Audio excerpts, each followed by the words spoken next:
চরণে যদি একেবারে স্মরণ নেওয়া যায় তাহলে ত্রিগুণাতীত হওয়া যায়। কারণ সবসময় কিন্তু স্রষ্ট সমস্ত জীব জন্তু মানুষকে নিয়ে আর কি সকলের, বিশেষ করে মানুষের ওই ত্রিগুণ তাকে সবসময় বেঁধে রাখে। গুণাতীত না হলে কিন্তু সে ভগবান, সে পরব্রহ্ম স্বরূপ, তিনি কিন্তু গুণাতীত, তাকে ধরা যায় না। কিন্তু সে গুণাতীত হতে গেলে তা একেবারে কৃপা ভিন্ন, এটা হতেই পারে।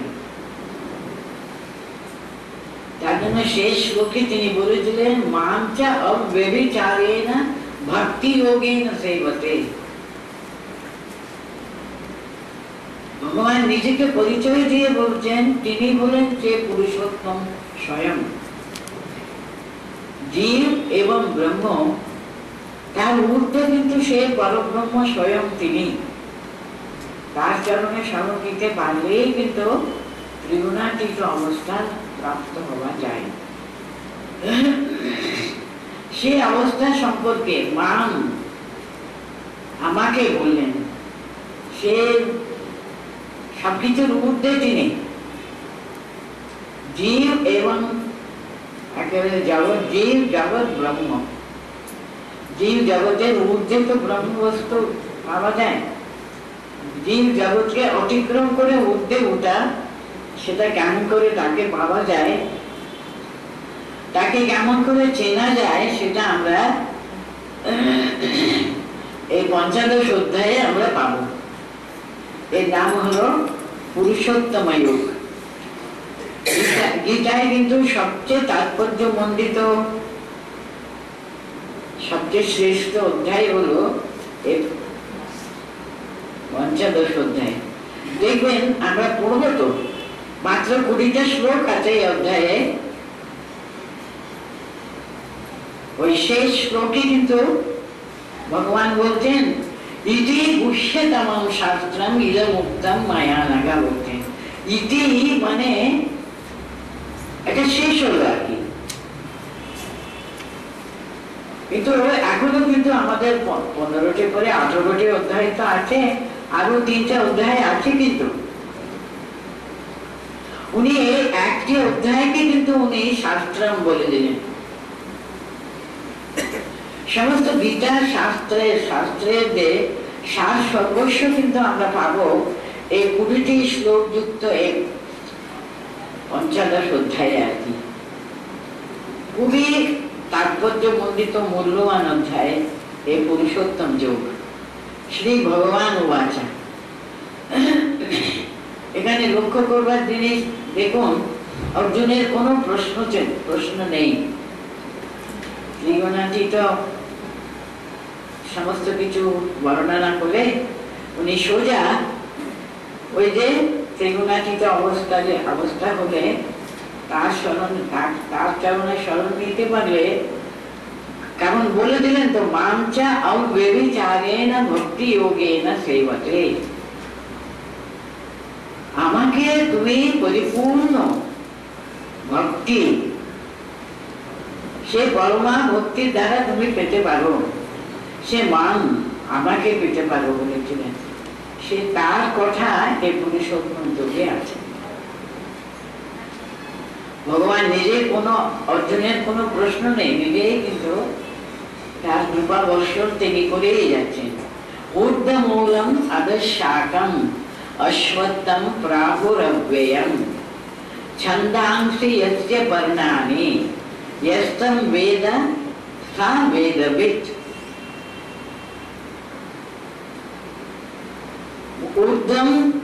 ऊर्ध्वमूलम अधःशाखम अश्वत्थम प्राहु अश्वत्थम अव्ययम प्राहु यस्य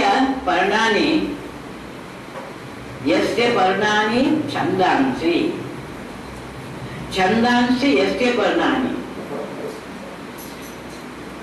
यस्त्वं वेद सा वेदवित्। যে জানে তিনি কিন্তু ঠিক ঠিক বেদের যে তত্ত্ব তিনি জানেন, বেদবত্তা বলে যায় তাকে। এখন অসত্য কথা, অসত্য কথা কিন্তু খুবই আত্মমূল্য, খুবই ব্যঞ্জন আছে সে অসত্য কথায়। অন্য কোনো গাছের সঙ্গে তুলনা না করে অসত্য গাছের কথা কেন বললেন? দেখুন, স্বা মানে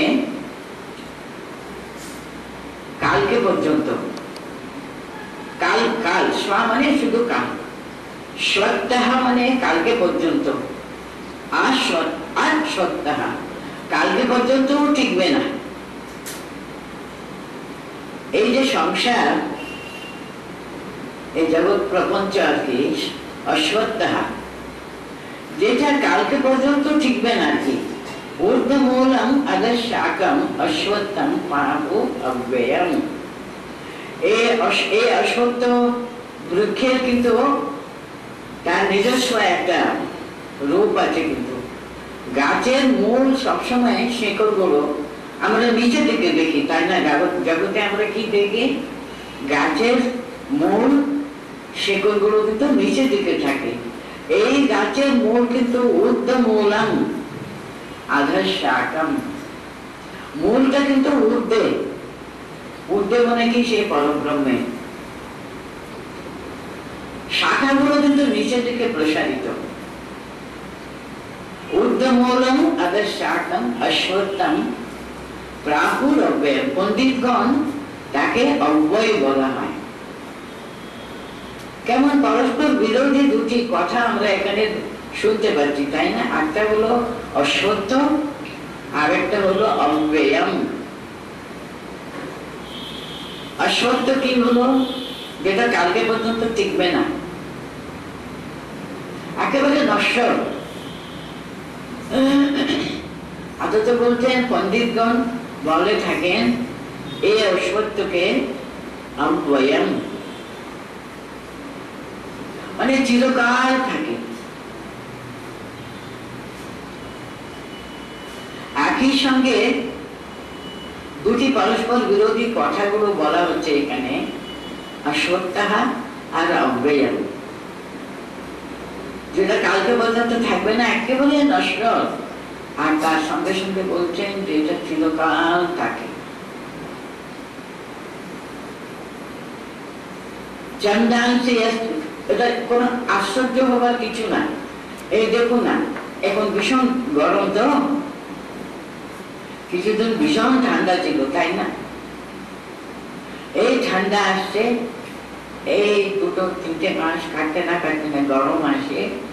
আমরা জানি এটা কেউ শাশ্বত নয়, এই চলে যাবে, আবার শীত আসে। কিন্তু যখন থাকে, এখন আমরা সবাই গরমটাকে অনুভব করছি না? সবাই ওরে বাপরে বাপরে বাপরে কি গরম গরম।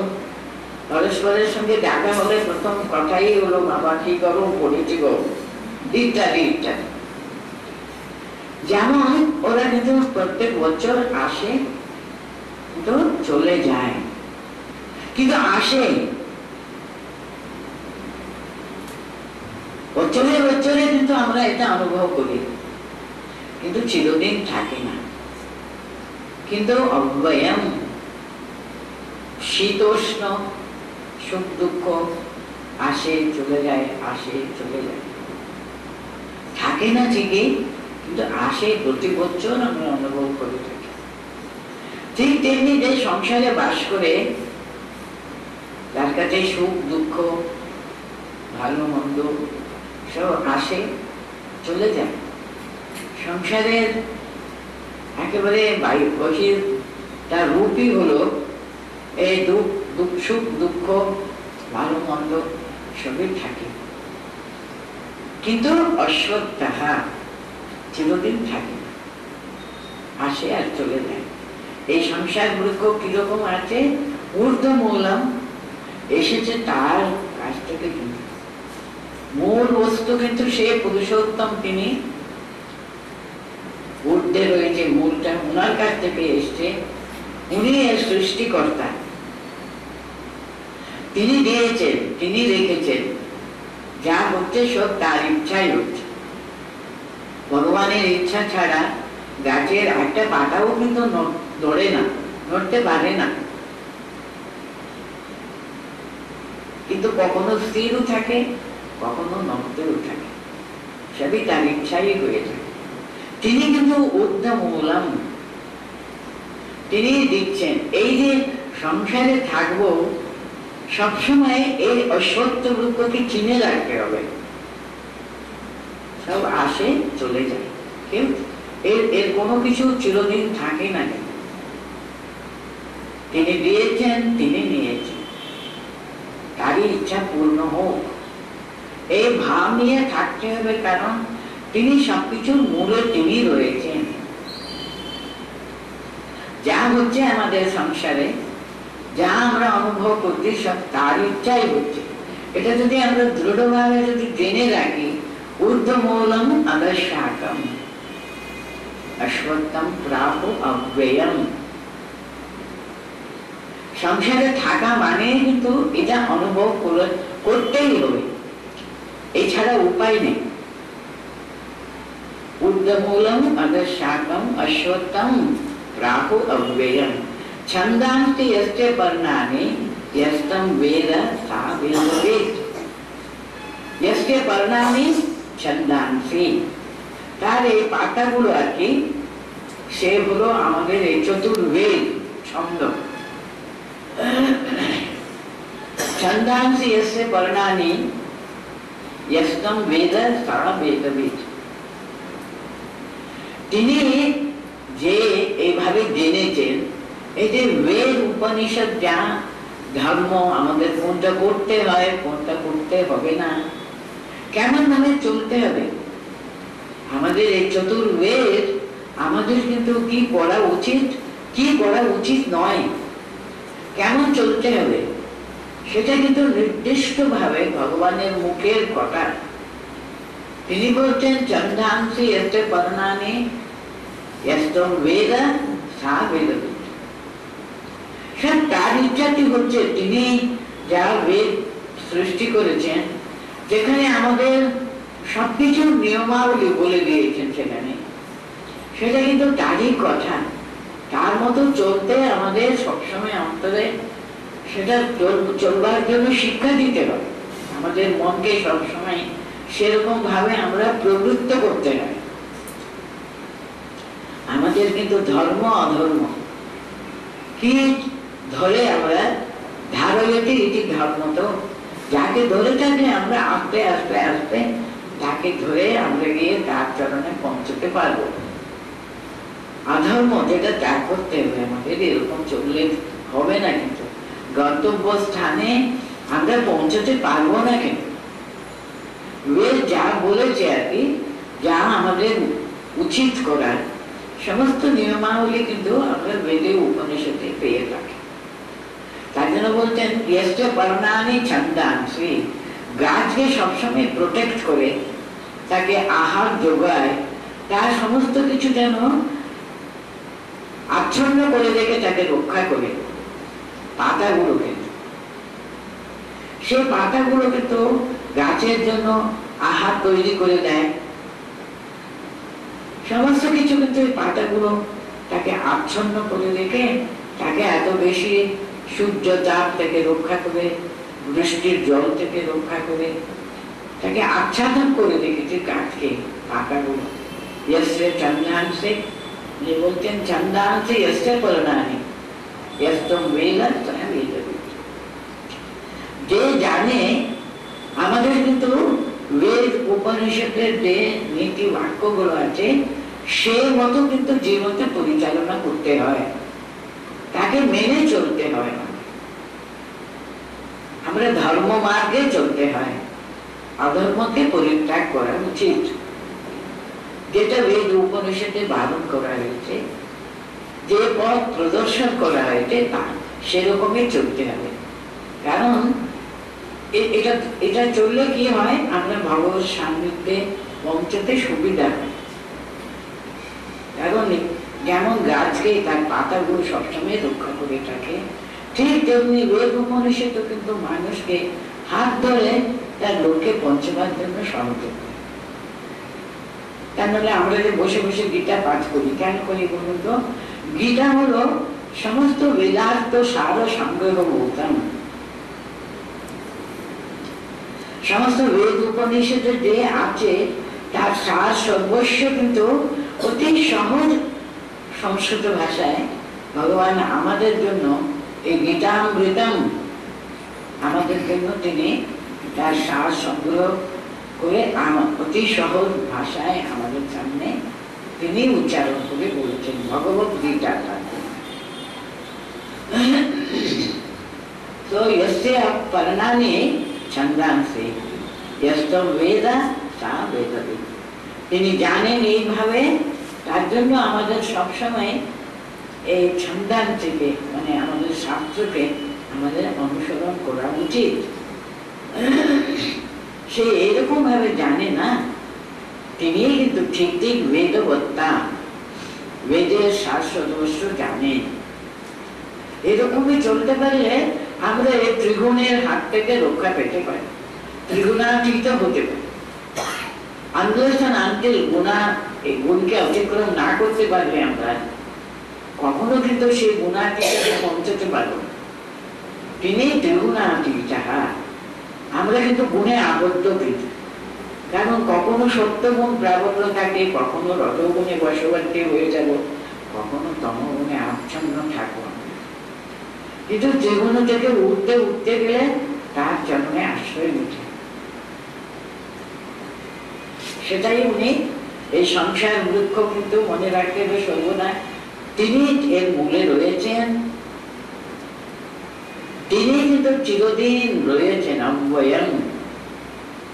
আর সংসারও কিন্তু চিরদিন আছে। আমরা যতদিন না সংসারের ভিতরে রয়েছি, ওই মূলকে যদি আমরা ধরতে পারি তাহলে পার হওয়া খুব সহজ হয়ে যায়। আচ্ছা, এটা হলো প্রথম শ্লোকটা। ঊর্ধ্বমূলম অধঃশাখম অশ্বত্থম প্রাহুরব্যয়ম ছন্দাংসি যস্য পর্ণানি যস্তম বেদ সা বেদবিদ। আপনারা দেখবেন যে কোনো একটা পণ্ডিতগণ একত্র হলে কিংবা ওরা কেটে বসলে এই পঞ্চদশ অধ্যায়টা কিন্তু সবাই রিসাইট করি, কারণ তার স্মরণ হবে। আর আমাদের কিরকম তার দিকে এগোবার জন্য কি আমাদের উপায়, এই সমস্ত কথা কিন্তু এই 15 চ্যাপ্টারে আছে, পঞ্চদশ অধ্যায়। আচ্ছা, এখন আরো সেই সংসার বৃক্ষের এই বৃক্ষ কিন্তু শুধু ঊর্ধ্বমূলম সংসার বৃক্ষ বলা হয় না, ব্রহ্ম বৃক্ষ বলা হয়। কারণটা কি? মূল যে ব্রহ্ম, আর সংসার ভিতরে থেকে তো মানুষকে এগোতে হবে ব্রহ্মের দিকে। তাই জন্য এখানে এই পুরো ভগবান কেমন ভাবে এগোতে হবে সেই কথাই বলে দিচ্ছেন। ওই সংসার বৃক্ষ কেমন আছে তার বর্ণনা এখনো চলছে। अधोष्टोर्ध्वं प्रसुता प्रस्थे शाखा गुण प्रवृद्धा विषय प्रवालाः अदस्य मूलान् अनुसन्ततानि कर्मानुबन्धेनि मनुष्यलोके। শাখা, এই গাছের অনেক শাখাগুলো আছে, সেই শাখাগুলো কিন্তু কোনোটা ঊর্ধ্ব, কোনটা নিচের দিকে আছে। সংসারের ভিতরে আমরা সবই পাবো, ভালো হবার পথ আছে, কিন্তু আমরা যদি বিষয়, কারণ এখানে পাল্লবকে উনি বলছেন গুণ প্রবৃদ্ধা বিষয় প্রবালাহা। এই শাখা উপর দিকেও গেছে, কিছু কিছু শাখা নিচের দিকেও প্রসারিত হয়ে আছে। আর কি যে নিচের দিকে প্রসারিত হয়ে আছে সেটা আমাদের কামনা বাসনা সংযুক্ত, সর্বদা আমাদের বিষয় বাসনা যুক্ত মনকে সর্বদা টানতে থাকে। আর কিছু কিছু কিন্তু শাখা উত্তর দিকে আছে, মানে ভগবানের দিকে নিয়ে যাবার প্রবৃত্তিও আমাদের ভিতরে আছে।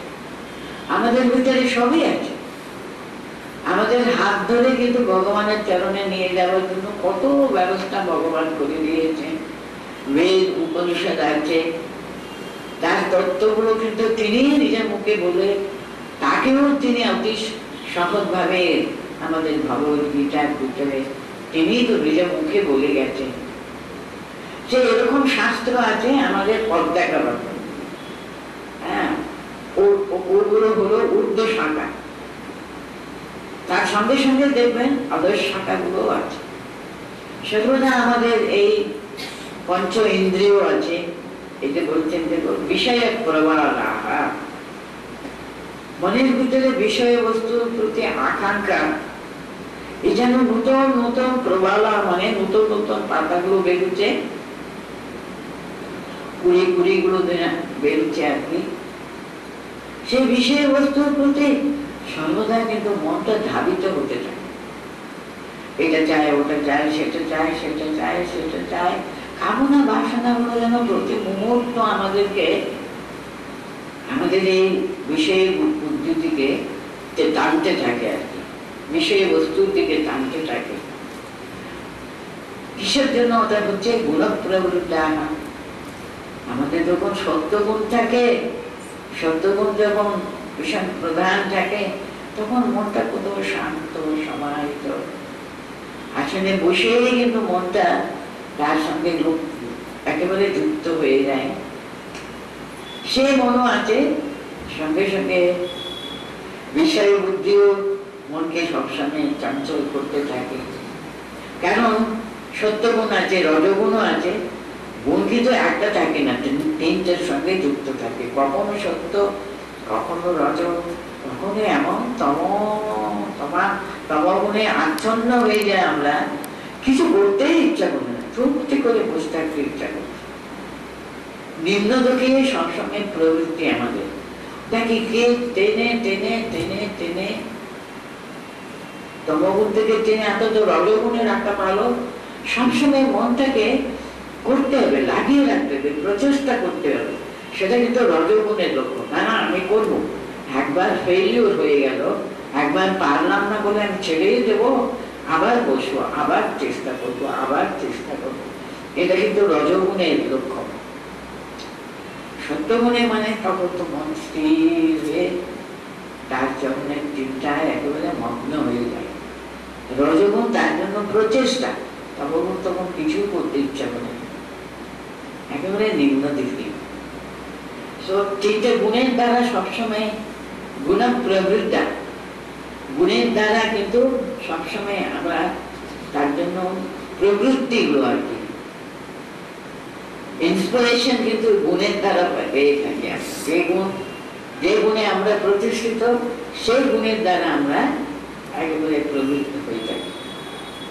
আর তার জন্য বিষয়ে প্রবালাহা বৃদ্ধি হতে থাকে। আদর্শ মূলান অনুসন্তানি, এই যে অধর দিকেও কিছু মূল আছে। অশ্বত্থ গাছের একটা বৈশিষ্ট্য কি, অনেক ঝুড়ি নামে। এই ঝুড়িগুলো কিন্তু ওই আদর্শ মূলান অনুসন্তানি, ওরা কিন্তু কোনো প্রয়োজন নেই, সে মূলের দ্বারা কোনো লাভ হবে না, কিছু না, ও গিয়ে ভূমিটা কামড়ে ধরে থাকে আর কিছু করে। আর এই কামনা বাসনাকে ধরে থাকে এই আদর্শ মূলান, এই নিজের জুড়ে অবান্তর মূল বলা হয় থাকে। কোনো প্রয়োজন নেই, শুধু ভূমির দিকে এগোবে আর ভূমিটা কামড়ে থাকে। এই ঝুড়িগুলো আর কি, অশ্বত্থ গাছের অনেক ঝুড়ি নামে কিন্তু। আদর্শ মূলান অনুসন্তানি, কি করে ওখানে মনুষ্য লোকে কর্মানুবন্ধানি আদর্শ মূলান অনুসন্তানি। এই জগতে মানুষের ভিতরে এত কামনা বাসনা গুলো সর্বদা একেবারে ফুট উঠতেই থাকে। কোনো মুহূর্তে দেখবে না এটা চাই ওটা চাই এর একটা বিরতি থাকে। হয়তো ঘুমের সময় বোধহয় ওর বিরতি থাকে, সেখানেও কিন্তু সুপ্ত বন, ওখানে কত রকমের আমাদের স্বপ্ন রূপে, ওখানেও দেখবেন এইটা চাই ওটা চাই, সেটাই আমাদের চোখের সামনে ভাসতে থাকে। একটা মুহূর্তের জন্য কিন্তু আমাদের এই কামনা বাসনার হাত থেকে আমরা রেহাই পেতে পারবো না। সেই কামনা বাসনাগুলো এত এত আমাদেরকে টানতে থাকে সর্বদাই। কর্মানুবন্ধী মনুষ্য লোক, সেই কামনাগুলো পরিতৃপ্ত করবার জন্য আমরা কর্ম করতে থাকি। কর্মানুবন্ধী মনুষ্য লোক, মনুষ্য লোকে মানুষের কিন্তু বুদ্ধি বিবেচনা বিবেক বিচার বুদ্ধি দিয়েছেন, এটা হলো মানুষেরই কিন্তু আছে, আর কোনো জীব জন্তু নেই। বিচার বুদ্ধি কোনটা ভালো কোনটা মন্দ বিচার করতে পারে কিন্তু মানুষ। আপনারা যারা লজিক পড়েছেন দেখবেন man is a rational being, none other animals. আর কোনো জীব জন্তু কিন্তু রেশনাল নয়, ওদের ইনস্টিংক্ট যেমন ভাবে ওদেরকে প্রচোদন করে সেরকম ওরা কাজ করতে থাকে। মানুষ কিন্তু সর্বদা তার বিচার বুদ্ধি জাগৃত থাকে। ইচ্ছা হলো বলে ও সব করতে যাবে না, তাকে সবসময় বিচার করতে হয়। এর দ্বারা ভালো হবে তো আমি তো সংসারে রয়েছি, 5 জনের সঙ্গে আছি, আমি কারো কোনো অসুবিধা সৃষ্টি করবো না তো, এটা করলে কিন্তু সকলের উপরে ঠিক ঠিক ওই প্রশ্ন মনের ভিতরে জাগে। আমরা বড্ড বেশি স্বার্থপর হলে ওসব নিয়ে বিচার করতে যাবো না। বেশ, আমার যখন ইচ্ছা হয়েছে করবো না কেন, আমরা ওকে এত প্রবল হয়ে যায় আসক্তি, আমাদের কর্মের প্রেরণা এত প্রবল হয়ে যায়, সেদিকে মন যায়, সে অন্যদিকে যেতে দেয় না। মনুষ্য লোকে কর্মানুবন্ধী, সেটা জন্ম জন্মান্তরে যেসব কর্ম করেছি তার ফল তো আছে, তার ফলও আমাদের ভোগ করতে হয়। আমরা এই জন্মে যে সমস্ত ফল ভোগ করি, যে কর্ম আমরা অনুসরণ করতে থাকি, সেটা আগে আগে যা যা কর্ম করেছে তারই ফল তো। সেই কর্মের অনুযায়ী সেই ফলস্বরূপ তার প্রেরণায় কিন্তু আমরা একেবারে কর্মানুবন্ধী নেই, তার বন্ধনে পড়ে আছি। কিন্তু বিচার বুদ্ধিটা প্রবল রাখতে পারলে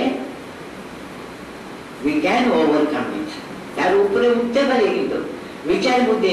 কারণ আমাদের তো ভালো মন্দ আছে বুঝবার বয়স হয়েছে, আমাদের ওই রকম ট্রেনিংও পেয়েছি, আমরা চাই এগুতে, আমরা শুধু কামনা বাসনার ভিতরে থাকতে চাই না। কর্মের ফল যাই হোক না কেন, মানুষ তো সে তো বিচার বুদ্ধি আছে, ও ভালো বুঝবে, ভালো কোনটা মন্দ কোনটা বুঝবে, সে কেন মন্দের দিকে যাবে, সে বিচার করুক। আমাকে কিন্তু এগোতে হবে, ভালোকে ধরে ধরে ধরে এগোতে হবে। আমার কিন্তু গন্তব্য স্থান হলো আমি ভগবানের তার চরণে পৌঁছতেই হবে। এটা মনুষ্য জন্মেই এটা হতে পারে, আর কোনো জন্মে হবে না।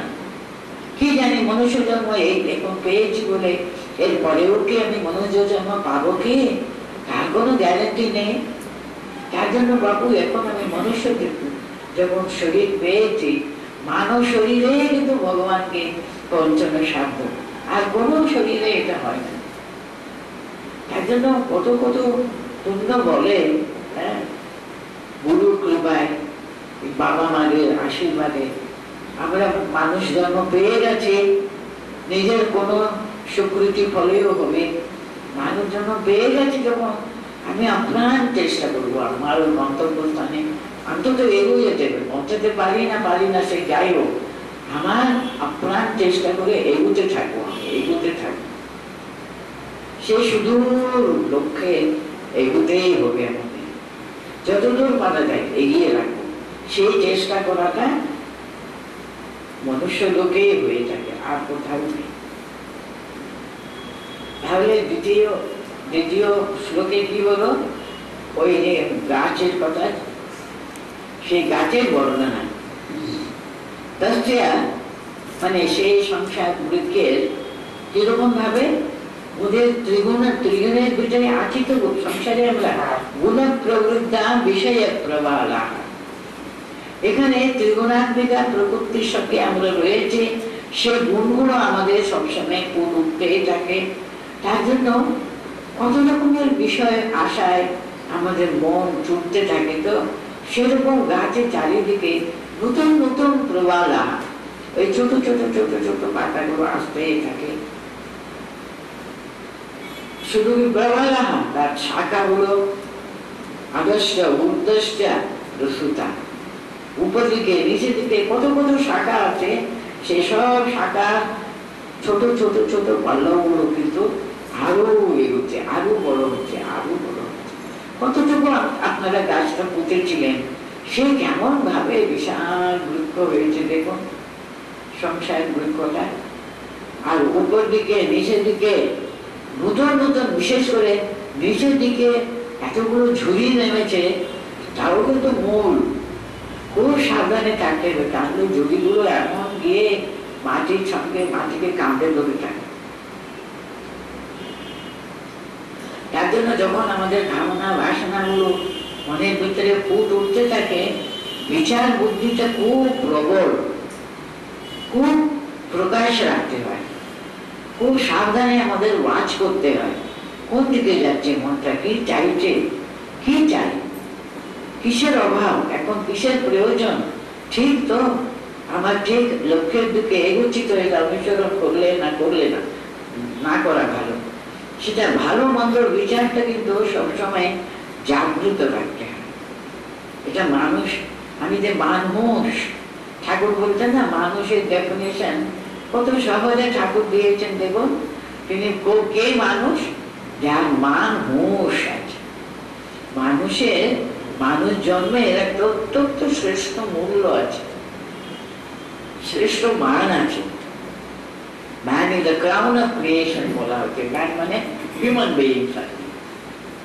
মানুষ জন্ম হলো সর্বশ্রেষ্ঠ সৃষ্টির একেবারে মুকুটমণি হলো মানুষ। সে হলো একটা শ্রেষ্ঠ চান্স টু রিচ দ্য গোল। আমাদের গন্তব্যস্থান পৌঁছবার জন্য এটা একটা উত্তম একটা আমরা একটা চান্সটা পেয়েছি। এটা যদি হারায় জানি না কবে আবার। আমাদের তো কত 84 লক্ষ জনই না ঘুরে ঘুরে ঘুরে নাকি আমরা মনুষ্য জন্ম পেয়েছি। এবার হারালে আবার সেই 84 ইট পাটকেল হয়ে যাও, আবার ওখান থেকে উঠতে উঠতে উঠতে আরো 84 লক্ষটা নেই কম। সে প্রশ্ন ভয় করে 84 লক্ষ জন্ম নেই ভগবান। তার জন্য যখন পেয়েছি মনুষ্য জন্ম, আমরা সবসময় বিচার বুদ্ধিটা খুলে রাখে, খুব সতর্ক ভাবে বিচার করে প্রত্যেকটি ব্যাপারে।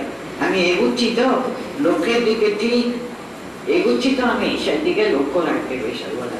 এটা মানুষই পারে, আর কোনো জীব জন্তু পারে না। তার জন্য বলতেন মনুষ্য লোকে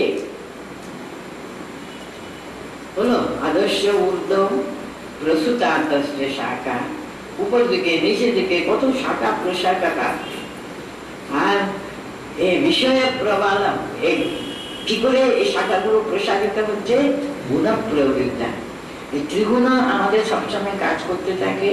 গুণের দ্বারা ওরা এত এত এত তারা একেবারে এগোতে পারে, বড় হতে পারে।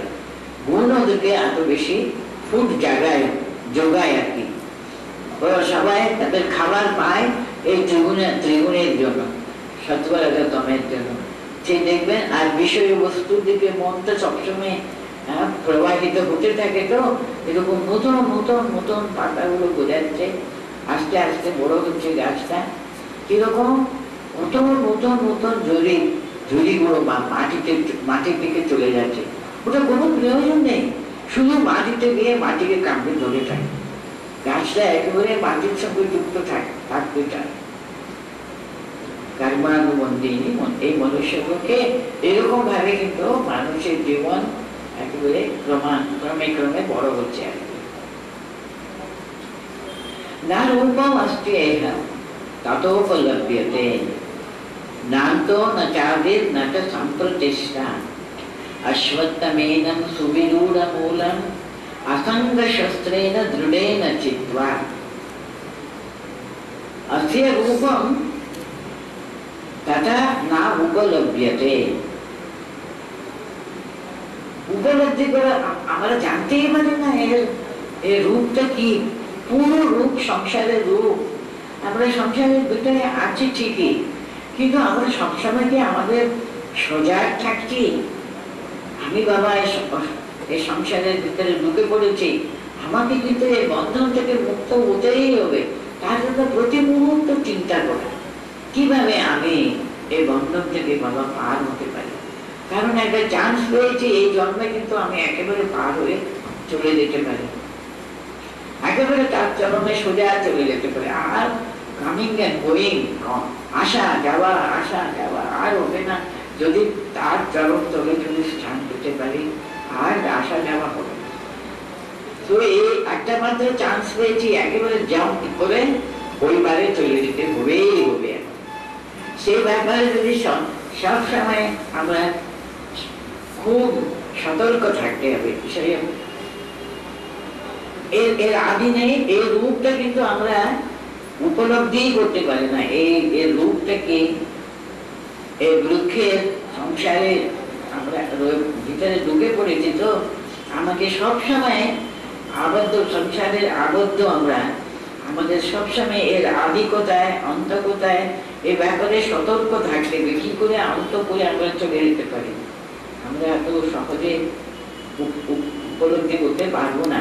এর অন্ত, এর আদি কেমন ভাবে যে এটা সম্প্রতিষ্ঠা ধরে আগলে ধরে বসে আছে, এর পরিচিত হওয়া এত সহজ না।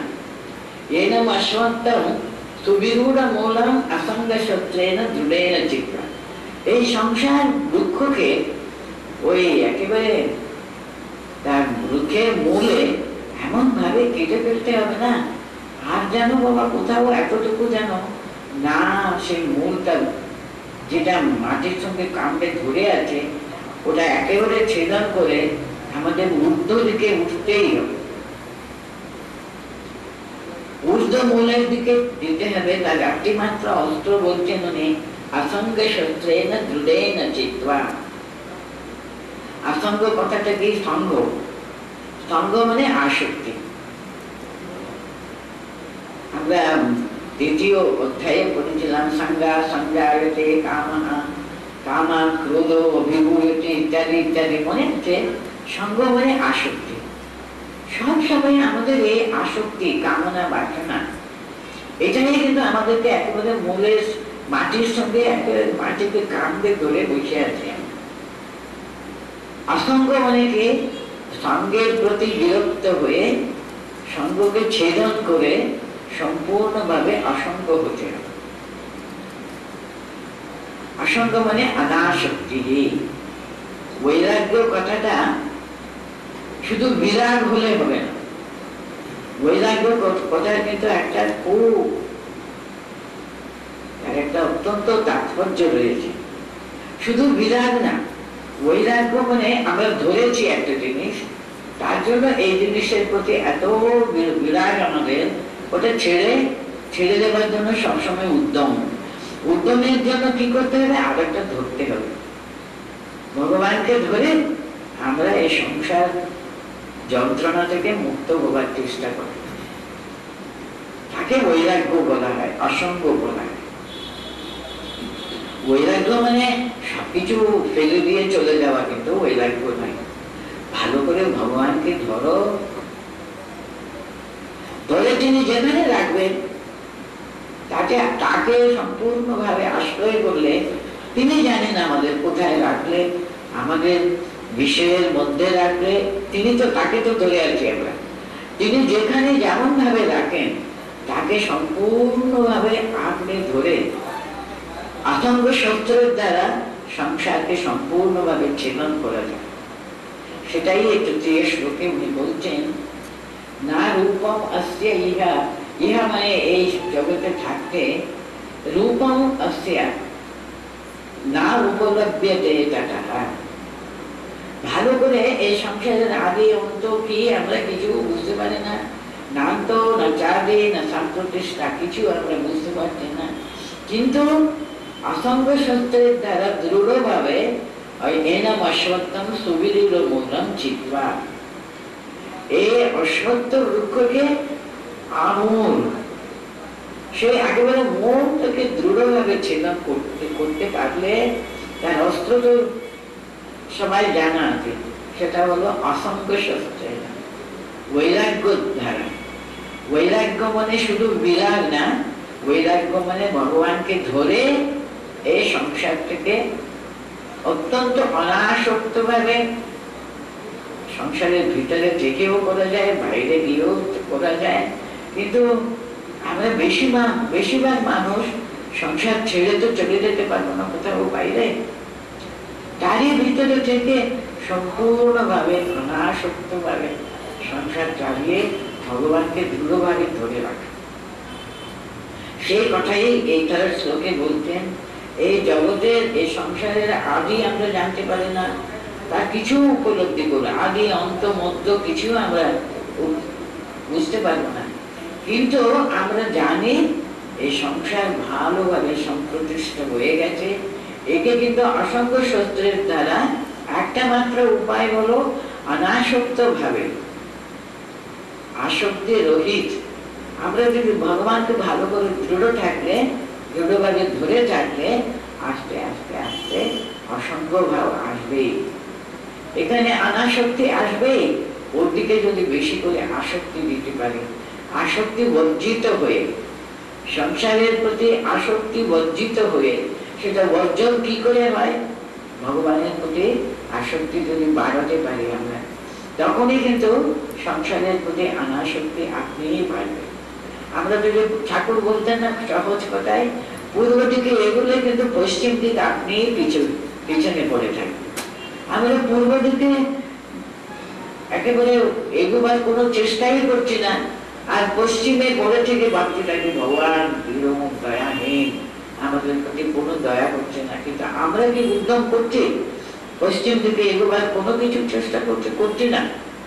আমাদের সংসারে আগে পড়ে আছে, সেই যেমন আমাদের মূলগুলো ধরে থাকে মাটি কামড়ে, সেরকম ধরে থেকে যদি আমি বলি ভগবান দয়াময়, বলে শুধু মুখে কিছু করছেন না উনি, আমাদের অসংখ্য শস্ত্র ধারণ করতে হবে। আমাদের প্রচেষ্টা তার দিকে এগোবার জন্য প্রচেষ্টা উনি আমাদের এখানে বলে দিয়েছেন, অসংখ্য শস্ত্রেণ দৃঢ়েণ চিত্বা, असंग शस्त्रेण दृढेन चित्वा एनम अश्वत्थम सुविरूढ़ मूलम दृढेन चित्वा, ভালো করে দৃঢ়ভাবে আমরা ওই অশ্বত্থ রূপকে ছেদন করতে হবে। তারপরে কি হবে? চিত্বা করলে ততঃ পদম তৎ পরিমার্গিতব্যম, ततः पदं तत् परिमार्गितव्यं यस्मिन् गता न निवर्तन्ति भूयः तमेव चाद्यं पुरुषं प्रपद्ये यत प्रवृत्ति प्रस्तुता प्राणी।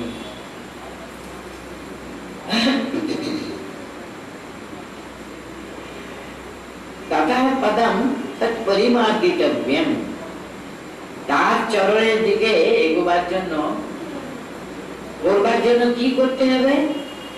কোন চরণকে ধরলে কি হবে? यस्मिन् गता न निवर्तन्ति भूयः, একবার সেখানে পৌঁছতে পারলে কিন্তু আর কোনো নিবর্তন নেই, কিন্তু ফিরে আসবো না আমরা।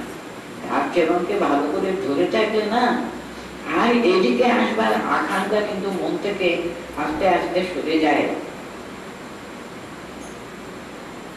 तमेव चाद्यं पुरुषं प्रपद्ये, তার চরণে আদ্যম সর্বপ্রথম কি দরকার? প্রপদ্যে, শরণাগত হওয়া।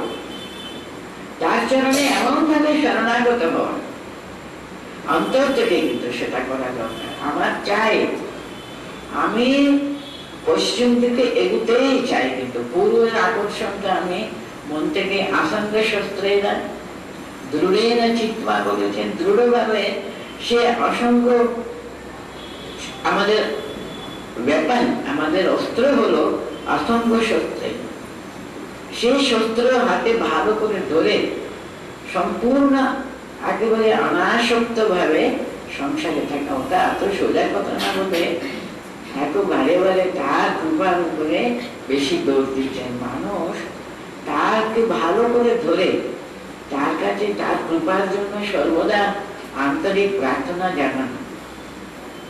তুমি না হাত ধরলে কিন্তু আমি এগোতে পারবোই না, আমার এত ক্ষমতাই নেই। দৃঢ়ভাবে সেটা ছেদন করা যায়।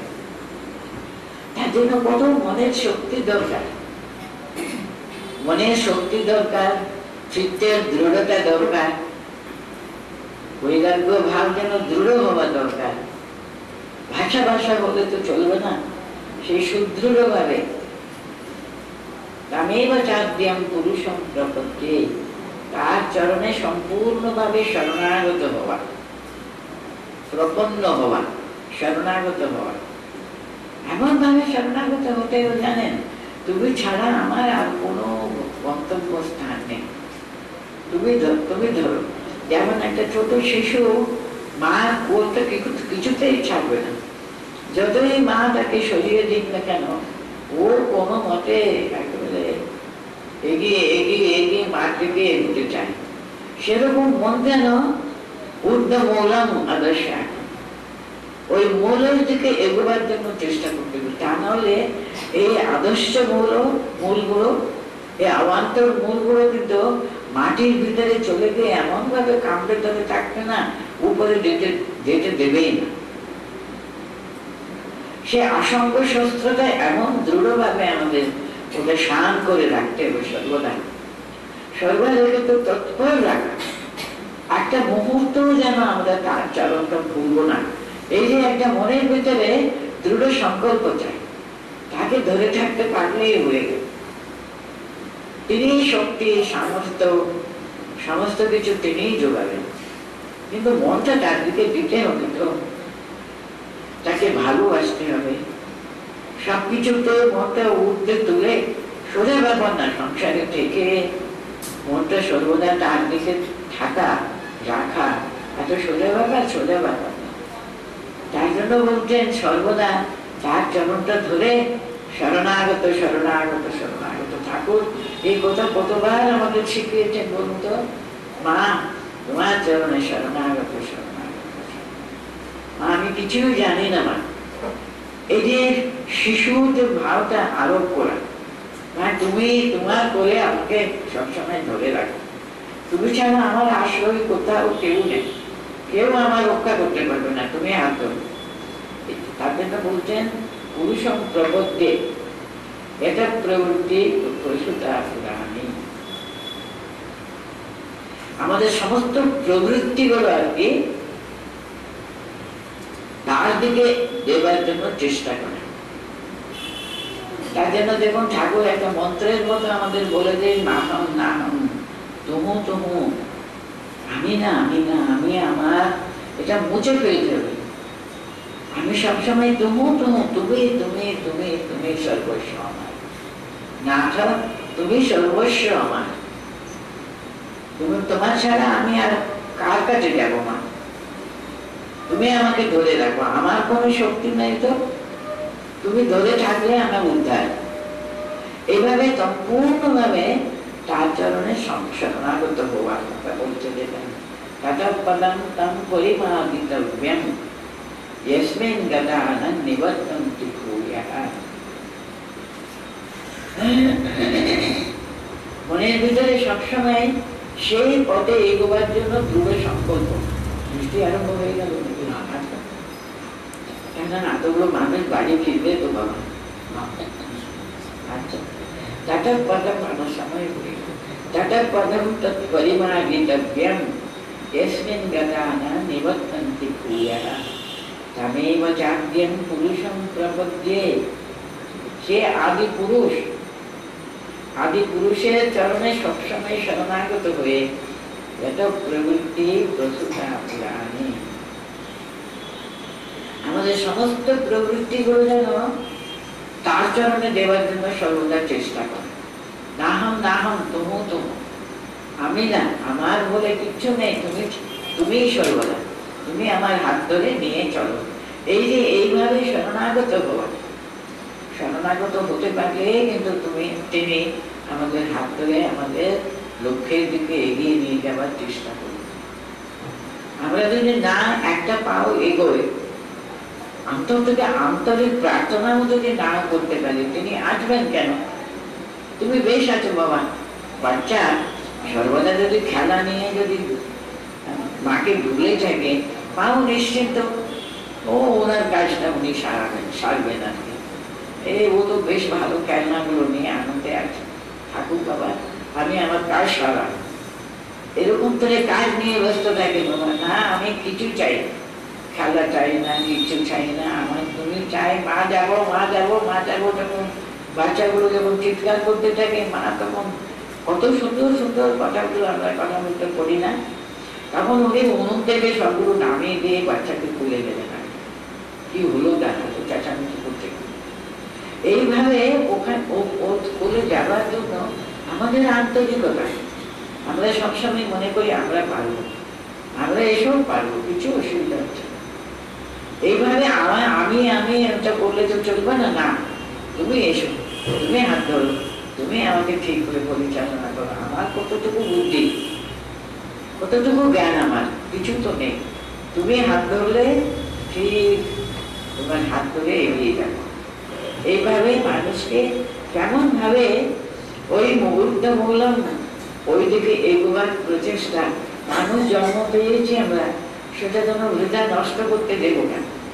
কত কত কত জন্মান পরে আমরা জন্মান্তর পরে মানুষের জন্ম পেয়েছি একবার, এটা যেন বৃথা না যায়। তার জন্য সেই ঊর্ধ্ব মূলম, তিনি ঊর্ধ্ব মূল আমাদের, সেদিকে এগোবো। আমি কেন এই আওয়াজটার মূলের সঙ্গে যুক্ত হয়ে মাটিটা কামড়ে পড়ে থাকবো? আমি ভাবছি আমি বেশ ভালো আছি, মাটিটা কামড়ে ধরে। কোনো কোনো মাছ এরকম ভাবে না, সে ভাবছে আমি খুব ভালো আছি। সে জানি না পরে ও এসে টেনে নিয়ে চলে যাবে। আমরা জালের ভিতরে ঢুকে পড়েছি না, এই জালটাকে মুক্ত হতেই হবে, তা নাহলে তো টেনে নিয়ে চলে যাবে। কি করে আমাকে পার করবে? এই জাল থেকে আমাকে পার করে আমাকে আবার তোমার চরণে স্থান দিও, এই আকাঙ্ক্ষা প্রবল রাখতে হবে। মানুষ জন্ম পেয়েছি, ভগবানের চরণে আমাকে স্থান করে নেবার জন্য প্রচন্ড চেষ্টা চালাতে হবে। তার একটি মাত্র উপায় হলো আতঙ্ক শস্ত্রে না ধুলেই না চিৎবা, এই জালটা একেবারে কেটে ফেলতেই হবে। তার একটি অস্ত্র হলো অসংখ্য শস্ত্র, সেটা হলো সম্পূর্ণভাবে আমাদের অভিমানটা ছেদন করে নাহম নাহম সমুদ, এইভাবে তার চরণে শরণাগত হবে। আর সম্পূর্ণভাবে অহম বুদ্ধিটা ত্যাগ করে। অহম বুদ্ধি ত্যাগ করলে কিন্তু অহংকারটা চলে যায়, তখন আমি না নাহম নাহম সমুদ, এই ভাবটা তখনই আমরা আসলে করতে পারি। থাকা এইটাতে শুরু। হ্যাঁ, ঊর্ধ্ব মূলম অধঃশাখম অশ্বত্থম প্রাপুরব্যয়ম চন্দাম চ যস্য পর্ণানি যস্তম বেদ তা বেদবিৎ অধশ্চোর্ধ্বম প্রসূতা তস্য শাখাঃ। অধশ্চ ঊর্ধ্বশ্চ সব জায়গাতে কিন্তু আমাদের এই সংসার বৃক্ষের শাখাগুলো কিন্তু চারিদিকে প্রশস্ত হয়ে আছে। গুণ প্রবৃদ্ধা বিষয় প্রবাদা অধশ্চ মূলান অধসন্ততানি কর্মানুবন্ধীনি মনুষ্য লোকে। মনুষ্য লোকটা কিন্তু কেন এত প্রশংসা করা হয়? এটা কর্মতনু, মনুষ্য শরীর হলো কর্মতনু। দেবতাদের শরীরটাকেও বলা হয় ভোগতনু বলে। ওখানে আমরা কতটি পূর্ণ পূর্ণ করে যদি কোনো দেবতাদের লোকে আমরা যদি থাকবার চান্স তো পেয়েছি, মানে ওখানে অনেক ভোগের সুবিধা আছে। দেবতার হয়ে বসে আছি, তাদের শরীরটা কিন্তু কর্মতনু নয়। ওখানে নতুন করে তপস্যাগুলো করে আমাদের এই কর্মবন্ধনটা ছেদন করবার ক্ষমতা কিন্তু মনুষ্য লোকে ছাড়া আর কোথাও নেই। এখানেই কিন্তু মানুষ তার সমস্ত কর্ম ছেদন করে এগিয়ে চলে যেতে পারে, তৎপর করে এগিয়ে ভগবানকে পেয়ে যেতে। তার জন্য দেবতাগুলো কিন্তু আবার নেমে এসে মনুষ্য শরীর প্রাপ্ত হয়ে তপস্যা করে তাকে পেতে হবে। দেবতাদের শরীরে কিন্তু পরম ব্রহ্মকে পাবে সে কোনো চান্সই নেই। তার জন্য মনুষ্য জন্মের যে এত প্রশস্তি। মনুষ্য জন্ম যখন আমরা পেয়েছি, আমরা আপ্রাণ চেষ্টা করে তাকে পাবো, তার চিন্তা করবো, তার যে সম্পূর্ণ মনটা দিয়ে রাখবো, এই জন্য চেষ্টা করা। অন্তত চেষ্টা করতে করতে করতে করতে করতে আমরা এগোবো। কিন্তু আমাদের ওই যে লক্ষ্যটা ঠিক না, আমাকে ওর চরণে যেতেই হবে, তাকে পেতেই হবে। মনুষ্য জন্ম পেয়েছি তখন আমাকে এগোতেই হবে, সেটা লক্ষ্যটা ঠিক লাগে। না রূপম অস্ত্রেহম ততোপলভ্যতে, না রূপমস্ত্রেহম ততোপলভ্যতে, নাতো ন চাবৃত ন চ সম্প্রতিষ্ঠা, অশ্বত্থমেনম সুবিদূরমূলম असंगशस्त्रेण दृढेन चित्वा ततः पदं तत् परिमार्गितव्यं यस्मिन् गता न निवर्तन्ति भूयः तमेव चाद्यं पुरुषं प्रपद्ये यतः प्रवृत्ति प्रसृता।